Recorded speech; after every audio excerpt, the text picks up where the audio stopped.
प्राचेतसस्तु भगवन् प्राचेतसस्तु भगवन् न परो हि दक्षः न परो हि दक्षः त्वत्सेवनं व्यधितसर्ग त्वत्सेवनं व्यधितसर्ग विवृद्धिकामः विवृद्धिकामः आविर्बभूविथ तदा आविर्बभूविथ तदा लसदष्टबाहुः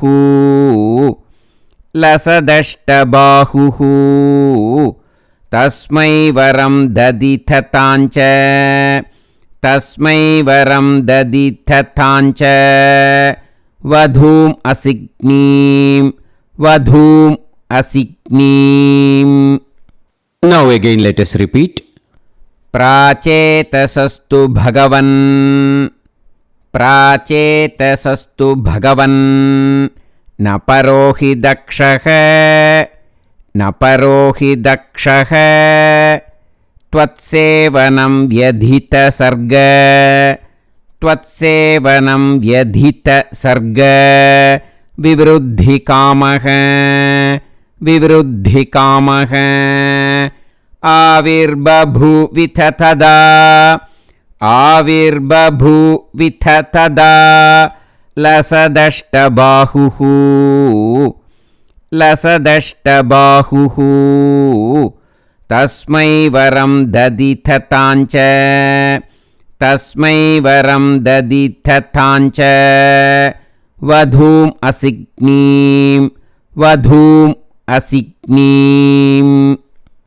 Now let us sing line by line slowly.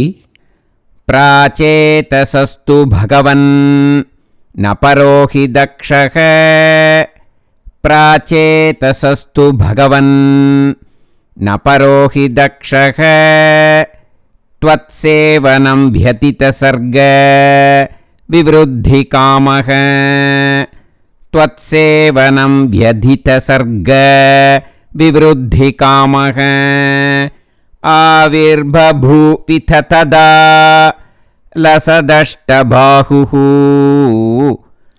आविर्बभूविथ तदा लसदष्टबाहुः तस्मै वरं ददिथताञ्च वधूम् असिग्नीम् तस्मै वरं ददिथताञ्च वधूम् असिग्नीम्. Now again let us sing line by line slowly.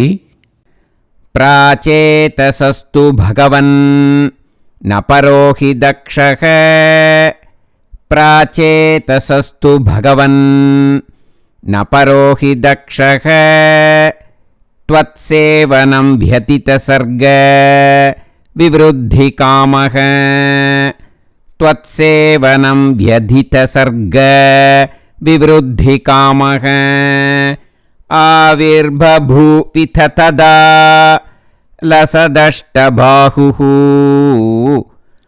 आविर्बभूविथ तदा लसदष्टबाहुः तस्मै वरं ददिथताञ्च वधूम् असिग्नीम् तस्मै वरं ददिथताञ्च वधूम् असिग्नीम्.